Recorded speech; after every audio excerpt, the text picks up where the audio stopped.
A 61-year-old ex-pirate living off the grid on a forgotten island off the coast of North Carolina dug up something that would change his life forever. A wooden skull, buried deep beneath a twisted fig tree. At first he thought it was just a trinket from the past, but the eerie weight of it, the hand-carved grooves and the sealed crevice running through its crown, hinted at something far stranger. When he cracked it open with the back of his rusted machete, he found something inside no one could have predicted.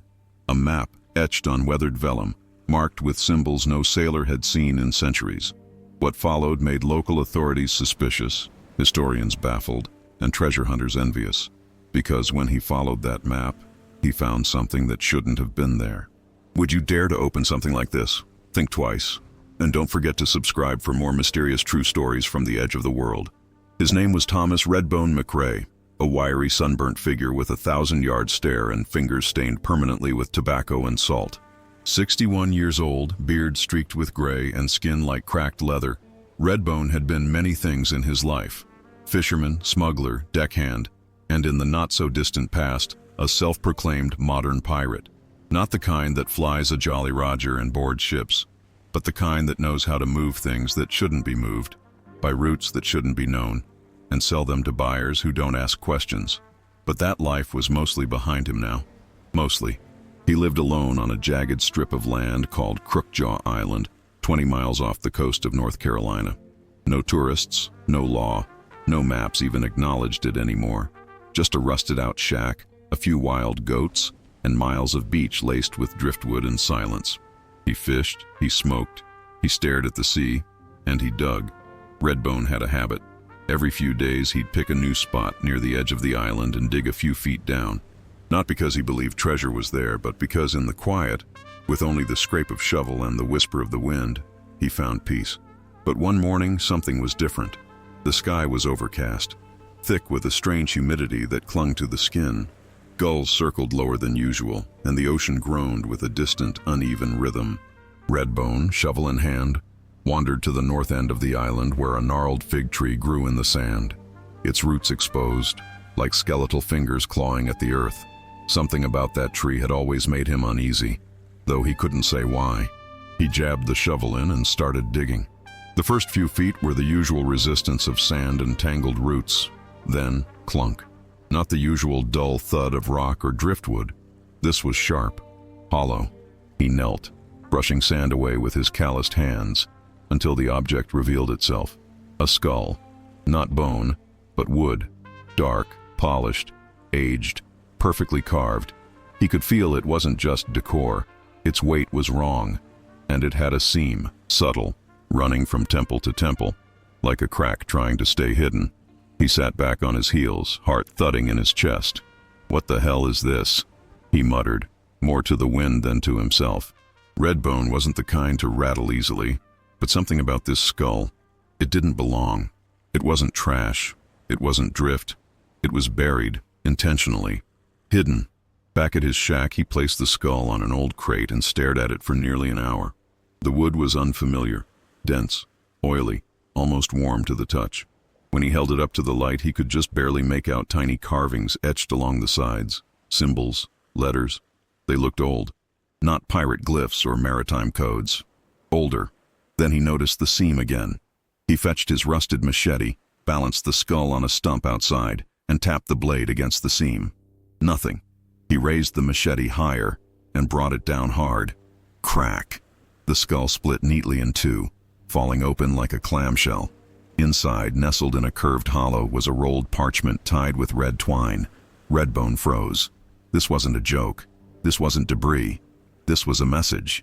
He unrolled it slowly, careful not to tear the fragile paper. The map was hand-drawn, ink faded and frayed at the edges. Landmarks he didn't recognize. A coastline he couldn't place. But one feature caught his eye. A series of 3 crescent-shaped bays with an X, not far inland. Below it, in a looping archaic script, Sotto il sangue, giace la volontà del re. He didn't know Italian, but he knew how to smell gold. That night, Redbone barely slept. He pored over every inch of the map, comparing it to his old charts, maritime records, even star positions, anything to triangulate where this place might be. And sometime before dawn, it clicked. The crescent bays weren't imaginary. They were real, part of an uninhabited archipelago south of the Bahamas, uncharted on most modern maps. Sailors called it Los Dientes, the teeth, dangerous reefs, unpredictable currents, and more shipwrecks than anyone cared to count. If there was treasure buried anywhere forgotten, it was there. He wasted no time. The next day, he prepped his old trawler, a rusted, weather-beaten vessel named the Widow's Laugh, barely seaworthy, but reliable enough for one more run. He packed only what he needed: water, dried meat, a flare gun, his machete, a compass, and the skull-split map. He left at midnight, under a moonless sky, and didn't tell a soul. The journey took 4 days. The sea was rough, punishing. Twice he nearly turned back, but on the 5th day he spotted them. 3 jagged crescent bays, just as the map described, surrounded by towering black cliffs and thick vegetation. No birds, no boats, no signs of life. He anchored just offshore, loaded his gear into a skiff, and rowed toward the middle bay.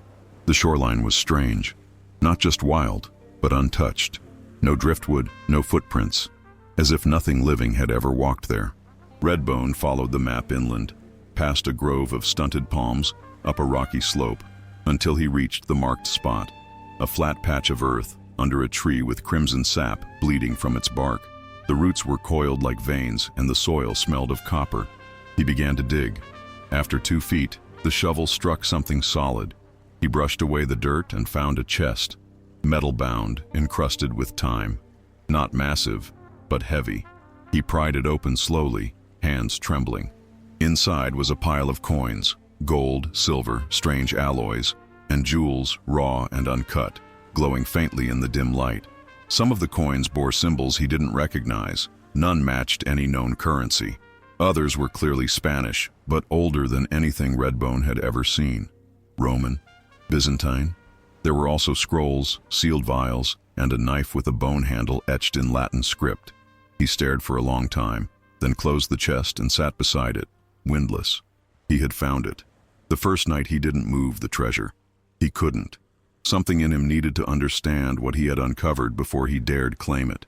But by morning, the practical man returned. He packed the chest onto his skiff and rowed back to the Widow's Laugh. Back at sea, he plotted a return route carefully, avoiding shipping lanes, avoiding eyes. He knew the value of secrecy. What he had wasn't just wealth. It was a key. To what? He didn't yet know. Redbone arrived back at Crookjaw Island 10 days after he'd left, looking thinner, dirtier, and somehow sharper. His eyes held a new depth, like something ancient had looked back at him and nodded. He didn't stay long. He divided the contents of the chest, wrapping items in oiled cloth and storing them in compartments built into the floorboards of his shack. Then he made calls. Quiet ones. Contacts he hadn't spoken to in years. People in Florida, in Belize, in Rio. Discreet buyers. No questions. The black market was hungry, and Redbone had a feast. By the time the authorities got wind of strange coinage showing up in Miami and rumors of an island pirate with a fortune in forgotten metal, Redbone was already gone. He'd sold enough to disappear. No one knows where he went. Some say Costa Rica. Others whisper Morocco. A few claim they saw him in Istanbul, laughing with a drink in hand, beard trimmed and pockets heavy. What's certain is that he never returned to Crookjaw. His shack still stands, abandoned, rusting. The island itself now draws occasional visitors, treasure hunters, thrill seekers, amateur historians, all hoping to find the map he left behind, or perhaps another skull buried beneath the fig tree. But no one's found anything. Not yet. And the question remains, who buried the skull? And what secrets died with it?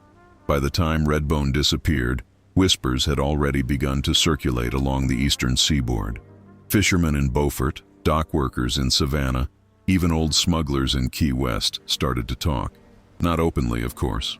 The name Redbone carried a certain weight, and not just because of his reputation. It was the skull. Everyone had heard a version of the story. Some said he found it in a shipwreck, others said he carved it himself during a fever dream. But one thing always remained consistent. When he split it open, something was inside that led him to millions. The black market knew only fragments. Coins never seen before. Artifacts with markings that predated known colonization. Pieces of history with no record in any museum or archive. The kind of thing that made buyers pay whatever was asked, as long as no one ever knew they had it. But that wasn't the end. It was just the beginning. A few months after Redbone vanished, a man named Caleb Drayton arrived at Crookjaw Island. Former Coast Guard, now private security. He claimed to be working for a historical trust, but locals said his questions felt more like interrogations. He spent weeks combing the island, photographing Redbone's shack, scanning the tree line with a handheld device that buzzed when it passed over the fig tree. He never found the skull. What he did find, however, was something he wasn't looking for. Buried several feet from where the skull had been discovered, a rusted compass engraved with the letter M and a pair of crossed arrows. Inside the lid was an inscription, so faint it was barely visible under normal light, but under UV, it revealed a phrase in Latin, Domine dirige nos ad veritatem. Lord, guide us to the truth. The compass changed everything. Drayton returned to the mainland, and within weeks, a private team of divers and surveyors were hired to explore the area surrounding Crookjaw. They weren't looking for treasure. They were looking for proof. Proof that something older than pirate gold lay hidden beneath the island's soil. Something buried on purpose, deliberately concealed. And then they found the tunnels. No one knew how old they were. Stone-lined, barely wide enough for a grown man to squeeze through, stretching beneath the island like veins. They ran deep, some as far as 40 feet below sea level. No modern tools were found, no evidence of recent use, just silence, dust, and an overwhelming sense of intent. Something had been hidden there a long time ago. Not long after, a letter surfaced, an anonymous tip sent to a historical society in Charleston. It contained only one sentence. He didn't find it. He was led to it. Accompanying the note was a photograph, grainy, black and white, dated 1943. It showed three men standing in front of what appeared to be the same fig tree, one of them holding a wooden skull. Viewers, think about this for a moment. If the skull had been buried before Redbone found it, and people were holding it in photos over 80 years ago, who were they? And more importantly, what happened to them? What's more chilling is that none of the three men in the photo were ever identified. No records, no names. It was as if they had never existed. This is where the mystery begins to spiral. Because Redbone didn't just follow a map. He followed a trail that had been used before. Someone, decades prior, had also followed it. And whatever they found, they buried again. But why? One theory, proposed by maritime historian Angela Teague, suggests that the map found inside the skull wasn't a map to treasure, but a test, a way to measure whether the finder was worthy or capable of deciphering its true meaning. Teague points to the language on the map, Sotto il sangue giace la volontà del re. Translated, it means, beneath the blood lies the will of the king. Now, in historical context, that phrase doesn't align with Spanish, English, or French colonial language. Instead, it traces back to a forgotten dialect used in pre-unification Italy, one linked to a secretive monastic order that vanished in the 1700s. That same order, according to records, was known for hiding sacred artifacts from invading empires. They used symbols and wooden effigies, often skulls, to conceal maps and scrolls, hoping they'd be found only by those who knew the code. But how did that end up on a forgotten island off North Carolina? Some believe pirates brought it. Not just any pirates, but a rogue fleet known as the Silent Suns, a crew rumored to have sailed under no flag and to have raided not for gold, but for relics. Their goal wasn't wealth, it was protection, to keep dangerous knowledge away from the world. Others think the skull was planted there in the 20th century, hidden by descendants of those original keepers, and that Redbone, by finding it, wasn't lucky. He was chosen. If that's true, then where is he now? Because here's the twist that still rattles those who dig into this case. Redbone's real name wasn't Thomas McRae. His birth certificate, found in county archives years later, listed him as Marco Bellini, an Italian-born orphan who arrived in the U.S. in 1969 after being adopted by a retired Navy man. So the question becomes, did he already know about the skull? Was he retracing something left behind by his bloodline? And why did he vanish immediately after finding it? We may never know, but theories abound. One local diver, Liam Dresner, swears he saw a man matching Redbone's description 3 months ago in Havana, wearing a silver medallion etched with 2 crescent moons and a sword. Another woman claims she found a message in a bottle near the coast of Georgia. signed only with an R. It read, "What's buried was never meant to be uncovered. Guard it with silence, or the sea will scream." Fiction? Possibly. But too many things line up for coincidence to feel satisfying. This is where you come in. Do you think Redbone really stumbled into this? Or was he carrying out something far older than even he understood? And what do you make of the photo from 1943? Write your thoughts in the comments. I want to hear what you think is going on here. Have you heard of similar stories? Do you think there are more skulls hidden out there? Also, let me know where you're watching this from. It's always fascinating to see how far these stories reach. And if you haven't yet, tap the like button, subscribe for more mind-bending mysteries, and hit the bell icon so you never miss when we uncover something new from the depths of history. Because believe me, this story, it's far from over. When the story of Redbone's mysterious discovery began to circulate beyond local whispers, picked up by fringe podcasts, small independent journalists, and online forums dedicated to the unexplained, a new type of investigator entered the scene, the digital archaeologist. One of them was Mason Tillery, a 34-year-old history graduate from Vermont who had been mapping discontinuities in historical shipping routes for years. He was drawn not by the promise of gold, but by the deeper, more cerebral puzzle. Something about the convergence of eras, the Roman-style coinage, the medieval scroll work, the Italian script from the 1700s, all hidden in a modern mystery, made the story impossible to ignore. Tillery flew to North Carolina 6 months after the last confirmed sighting of Redbone. He spent 3 days at Crookjaw Island, now considered off-limits by the Coast Guard due to erosion instability and safety hazards. Officially, it was closed, but Tillery had a drone. He flew over the fig tree, over the shack, over the rocky slope where Redbone had first begun to dig. On day 4, Tillery noticed something odd in one of the photos, an anomaly in the sand near the shoreline, a perfect spiral pattern just under the surface. At first, he assumed it was a tide-form design, but on closer inspection, it was too symmetrical, too intentional.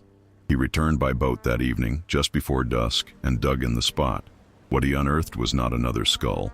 It was a tablet, stone, flat, engraved in a language even he didn't recognize, covered in a thick layer of sea salt and algae, as though it had been submerged for years, maybe decades. Along one edge, worn nearly smooth, was a single character, a symbol identical to the one seen inside Redbone's skull map, 2 intertwined serpents. Tillery didn't publicize his find.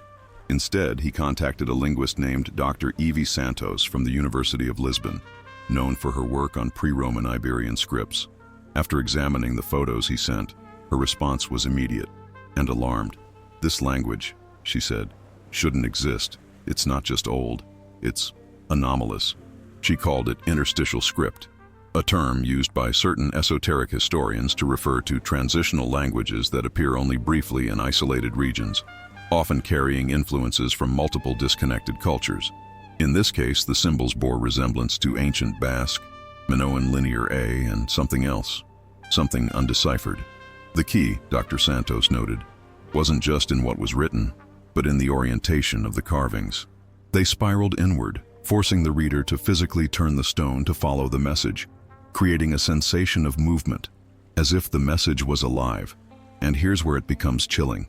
When the message was roughly translated using comparative root structures, the sentence at the center of the spiral was, "We are not the first to bury the king's will.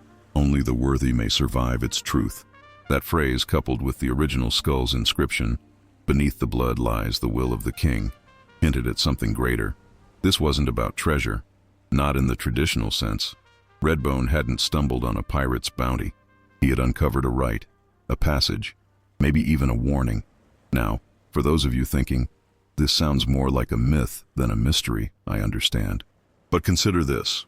When Tillery attempted to return to Crookjaw with a research permit and 2 academic colleagues, they were stopped 15 miles offshore by a private security boat, unmarked, no insignia. The men aboard didn't identify themselves. They simply said, "The island is closed, permanently." That same week, satellite images of Crookjaw disappeared from 2 major mapping services. This sparked a storm online. Forums like The Mariner's Vale, MapWatch, and Echoes of Empire began compiling every piece of data related to Redbone, the skull, and the map he followed. A full community formed around trying to reconstruct the route, based on ocean currents, historic shipping paths, and rare magnetic anomalies recorded in NOAA reports from decades prior. And then, something unexpected happened.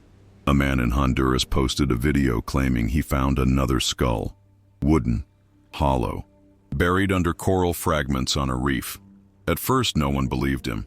His footage was grainy, shaky, poorly lit, but when he cracked the skull open live on camera, inside was another map, this one smaller, with a different coastline. The video went viral in hours, but within 48 hours, the original video was taken down from every major platform due to violations of terms of service. The user's profile vanished. His location pinged once more, briefly, from a remote region of Suriname. And then, nothing. Another disappearance. Now the pattern was impossible to ignore. Every person who found one of these skulls either vanished or was silenced. So let's piece it together. First, Redbone, alias Marco Bellini, finds a skull on Crookjaw Island, cracks it open, follows the map, and becomes a millionaire overnight. But he disappears before spending it, leaving behind a trail of ancient artifacts and secrets. Then, a mysterious photo from 1943 surfaces showing the same skull, held by unidentified men, all presumed dead or disappeared.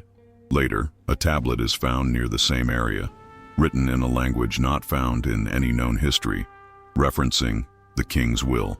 Finally, a second skull appears in Honduras, live-streamed, only to result in the vanishing of the discoverer. 4 points. 1 pattern. So what is the king's will? Who or what is the king? One interpretation suggests the king refers to an ancient monarch whose remains or edicts are buried in hidden locations around the world, preserved and protected by a secret order. The skulls may have been part of a ritualistic mechanism. You don't just find the treasure, you prove yourself worthy to unlock it. Another theory is more abstract, that the skulls aren't just containers, but keys to a metaphysical idea. That what lies beneath them, maps, messages, coins, isn't the real reward. The real treasure is what happens to the person who opens it. They're marked, chosen, and if you're chosen, you're taken. But perhaps the most disturbing theory is the simplest, that these skulls were created by a hidden society of mariners centuries ago who discovered something so dangerous, so transformative, that they dispersed its secrets across the globe, not to preserve it, but to contain it. And each skull, each map, each message is a failsafe, a countdown. Because here's something most people missed. When Redbone cracked his skull, he did so at a very specific time, a solar event. A lunar phase aligned with ancient maritime calendars used by Phoenician traders and Viking seafarers. That event only happens every 27 years. The next one is due in just 9 months. What happens then? Will another skull appear? Will someone else crack it open? Or will whatever was meant to stay hidden come to the surface? Let's not forget what Redbone's final message, scribbled in charcoal on the wall of his shack before he vanished, actually said, "I thought it was gold." But it was a gate. A gate to what? To history? To hell? You tell me. 2 weeks after Tillery's discovery of the engraved stone tablet, the academic world began to fracture over the implications. A splinter group of historians, linguists, and maritime researchers, those dubbed the Redbone Circle by online followers, started pushing a radical theory. The skulls weren't just random artifacts. They were placed in precise geological and magnetic locations, meant to activate or reveal something under very specific conditions. The implications were staggering. That theory found new support when a team of amateur geophysicists in Brazil, tracking anomalies in coastal magnetic fields, uncovered a submerged stone platform just off the coast of Fortaleza. Divers recovered 3 fragments of what appeared to be the base of a ceremonial pillar, each carved with the same serpent symbol found on Tillery's stone and Redbone's skull. Etched on the underside of one fragment was a date, 1747. The Brazilian government, upon learning of the discovery, issued an immediate maritime protection order for the area, declaring it an ecological preservation zone. Access was denied to all non-military vessels. But before the site was sealed off, drone footage leaked. The pillar fragments formed a triangle, each point aimed toward a different continent. Embedded within the center triangle, barely visible in the grainy footage, was what looked unmistakably like a skull. Not made of wood this time, but of stone, weathered, cracked, facing upward. It was later dubbed the Sentinel, and for many, that changed the entire framework of the mystery, because if the original skull was wooden, fragile, and buried with care, and this one was forged in stone, left in the open, looking toward the stars, it suggested a hierarchy, a design, perhaps even a map of maps. Meanwhile, the academic establishment grew divided. Some called the skulls elaborate modern hoaxes. Others, especially those in fringe archaeology circles, believed them to be proof of a pre-cartographic civilization that encoded knowledge into physical objects using symbols, directions, and materials specific to the geography of Earth. But the data didn't stop coming. A researcher in Italy named Gianna Bellucci, no relation to Redbone as far as records show, uncovered a cryptic manuscript hidden within the personal collection of an 18th century monk. The manuscript, marked only with the symbol of the serpents, described the bones of kings turned to wood, carried to the edge of the world. It continued, break them not in greed, but in reverence. For in cracking the crown, one opens not riches, but memory. This phrase fascinated Dr. Bellucci, because it suggested that each skull wasn't just a treasure map, it was a vessel, a time capsule, a mechanism designed not to enrich, but to remember. Remember what though? What was so important that it needed to be hidden in a skull, buried in remote islands, encoded in forgotten languages, tracked by moon phases and ancient geometry. And this is where we circle back to Redbone, because while most believe he disappeared after selling part of the treasure on the black market, a leaked customs report suggested otherwise. Filed by an anonymous official in Tangier, Morocco, the document detailed an individual matching Redbone's appearance attempting to move a set of unknown metals, documents in archaic Italian, and a hollowed object resembling a ritual vessel across the port. He was turned away. No arrest was made, no further record exists. But here's what matters. The items were confiscated by an unnamed agency. Not Interpol, not Moroccan police. Something else. 3 days later, that customs officer was found dead.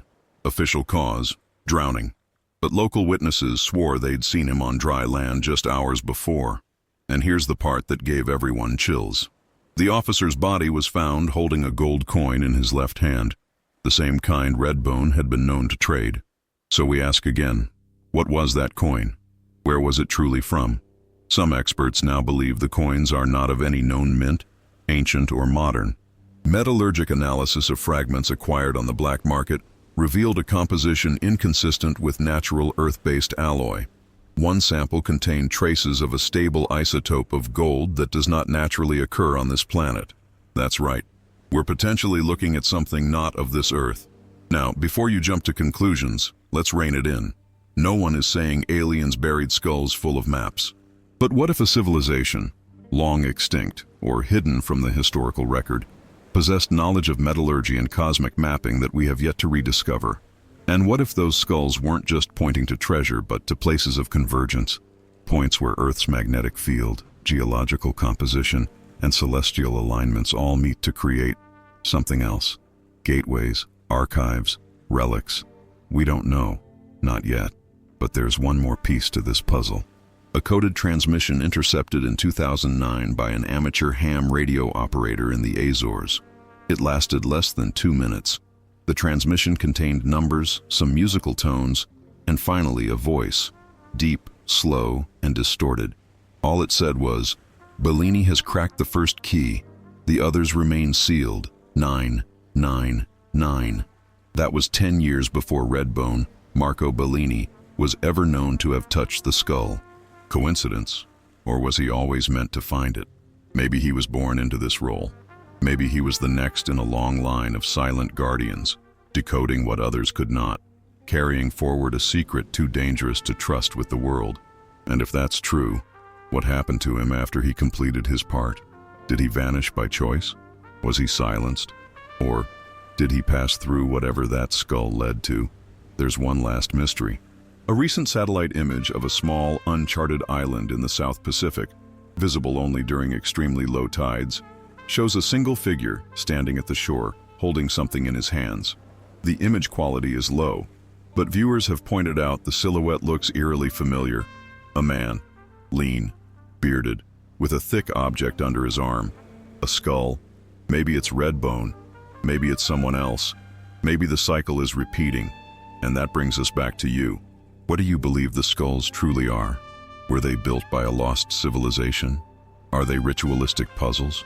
Or were they warnings, left behind by those who knew something about this world that we still don't? Let us know in the comments. What do you think the real purpose of these skulls is? Have you ever come across a symbol you couldn't explain? Have you heard of someone who vanished after finding something they shouldn't have? We want to know your stories too. And tell us, where in the world are you watching this from? It always fascinates us to see just how far these tales of mystery and lost truth reach. If you're enjoying this journey into the unknown, hit the like button to support the channel. It helps us uncover even more forgotten legends. And don't forget to subscribe so you never miss what's coming next. The story isn't over. Far from it. There's still one skull left to be found. And if the pattern holds, it's coming soon. The story of Redbone and the wooden skull that changed everything had evolved far beyond a single man's journey. It had become a thread in a much larger web, tugging at the edges of global secrecy, ancient memory, and forgotten warnings. But for all the speculation, one truth remained glaringly unanswered. What happened to the treasure? Because here's the thing. When Redbone returned to Crookjaw Island after retrieving the chest, he never unloaded the full contents. We know this because after his disappearance, authorities raided the shack, hidden beneath floorboards, behind wall panels, even inside hollowed-out furniture. They found coins, jewels, and artifacts, but not all of it. The chest itself was gone. Only fragments remained, enough to make history, but not enough to explain the value that had prompted such global silence. Some of the coins, when tested by independent labs under great secrecy, produced unexpected results. Minor radiation signatures, electromagnetic pulses during full moons, even audible frequencies when exposed to specific tones. One coin pulsed with a measurable vibration for 73 hours straight when placed in a vacuum chamber. These weren't just relics. They were active. One document, leaked by a whistleblower inside a private research firm contracted by an unnamed government agency, stated bluntly, "These items exhibit traits of quantum encoding. We are dealing with technology disguised as history." Let that sink in. Now here's where it gets even more unsettling. A deep-sea drone deployed off the coast of Bermuda 3 months after the initial Crookjaw discovery captured footage of something on the ocean floor. A structure, partially buried in sediment, shaped like a colossal skull, not carved, but formed as if it had grown that way. A diver was dispatched. He never returned. The footage, leaked but quickly scrubbed, showed a single frame before the transmission cut out. The diver had approached the structure, placed his hand on the surface, and the skull began to glow. The team lost signal. No trace of the diver was ever recovered. The project was quietly canceled. No official comment was ever made. And still, people are finding clues. In the Philippines, an old sea captain claimed to have carried a wooden artifact resembling a skull across the Pacific in 1968. He said he buried it in a bay near Palawan after 3 of his crew died in mysterious accidents. In Greece, a woman discovered a locket belonging to her great-grandfather, a sailor lost at sea in 1912. Inside was a tiny sketch, a skull with 2 crescent moons on either side. And most recently, a cave explorer in Patagonia reported hearing rhythmic knocking deep beneath an unexplored chasm. She described it as the heartbeat of something ancient. Carved above the cave mouth in unmistakably weathered glyphs was the phrase, "The king sleeps under open stars." This isn't just one story anymore. It's a network, a chain. Each discovery, each skull, each buried object, whether wood, stone, or metal, is part of something far older than modern civilization, something that has outlived empires, crossed oceans, and now reached us. So what are we really looking at? Is it a treasure map, a global puzzle, a containment system for ancient knowledge, or is it a warning? We might never know for sure, but what we do know is this: Redbone didn't get rich and vanish. He cracked open something the world wasn't ready for, and the world cracked back. Whether he was taken, chosen, or simply finished his part, He left behind a riddle that we are only beginning to understand. But maybe that's the point. Maybe the skulls were never meant to be solved by one man, or even in one lifetime. Maybe they're a test for us all, as a species, as guardians of our own fate, to see if we can resist greed long enough to understand the message hidden beneath it. Because in Redbone's final journal entry, found scrawled on a scrap of canvas in his shack, he wrote just 10 words: gold blinds. The truth waits, buried, patient, and alive. So what would you do if you found one of these skulls? Would you open it? Would you follow the map? Would you keep what you found, or share it? That's the question now. Because somewhere right now, another skull is waiting to be uncovered, and it might be closer than you think. Let us know what you believe in the comments. What do you think Redbone really found? Where do you believe he went? Do you think these skulls are relics, keys, or something even stranger? Also, drop a comment telling us where in the world you're watching from. We love seeing just how far these stories reach. Your country, your city, your theory, it all helps piece this puzzle together. And if you want to keep uncovering the forgotten, the forbidden, and the unbelievable, make sure you hit that like button to show your support for this series. Subscribe so you never miss a story from the depths of mystery. Turn on notifications, because you never know when the next skull will surface. This isn't just history, it's a countdown, and the next chapter could begin with you. Stay curious, stay alert, and stay ready, because somewhere out there, the king still waits, and his will has not yet been fulfilled.